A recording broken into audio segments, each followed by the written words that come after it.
The latest National Drug Threat Assessment released last month says drug overdose deaths are now the leading cause of injury death, outpacing motor vehicle and firearm deaths. Cronkite News reporter Sonny Scott talks with one Scottsdale family who lost their son to a heroin overdose 2 months ago.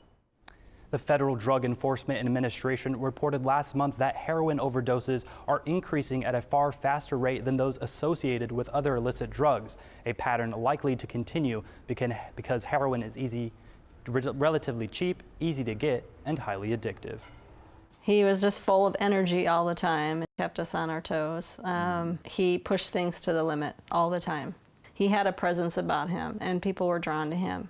And that's why he had so many friends. David Richter was supposed to leave for drug rehab on the 17th of September. Instead, just 1 day before he was set to get help, he was found dead in his apartment after overdosing on heroin. He was 23. The drug is more powerful than the person. People don't understand that with heroin, how addictive and strong it is. David had relapsed 13 times and been treated in multiple rehab centers. I learned to detach myself away from the emotional part, but every time he did relapse, it was hard because I always had that fear that this would happen, that, you know, I would get this phone call that he didn't make it this time. Mary and her ex-husband Joe repeatedly tried to reach their son the day he died. He would always get back to me within 5 or 10 minutes. I'm sleeping, I'm working out, I'm doing this, and he never did. And, you know, and that's when I knew something was up. His roommate, Paul Langford, also a recovering addict, found David dead. And I got up in the morning, and when I was leaving to go to work, on this table, there was a needle.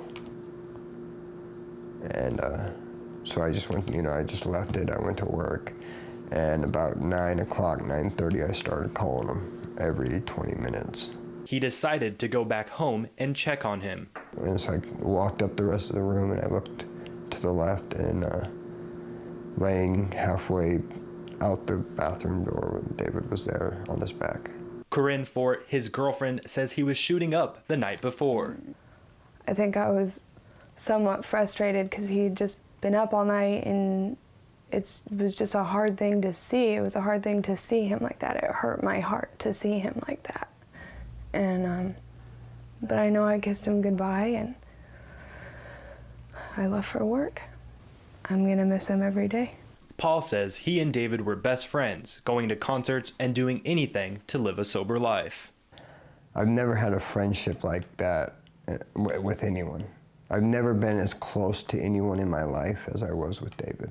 Paul had encouraged David to go back to rehab. It's one of the hardest things I've ever had to go through.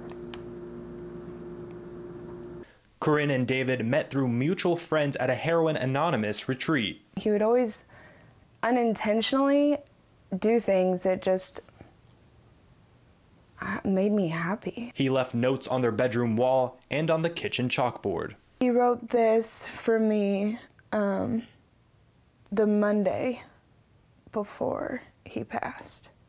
He would say, "I'm not afraid of death, but, you know, I would never let it go that far. I'm not that stupid," but of course he didn't have any control over that, right?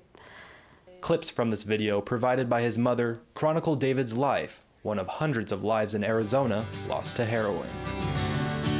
It's something unpredictable, but in the end is right. I hope you had the time of your life. According to the DEA drug assessment report, an average of 120 people per day die of a drug overdose and are likely to increase. For more multimedia coverage on the impact of heroin, how families and law enforcement agents are coping, and to watch our full investigation, go to hookedaz.cronkitenewsonline.com. With the investigative team, I'm Sonny Scott, Cronkite News.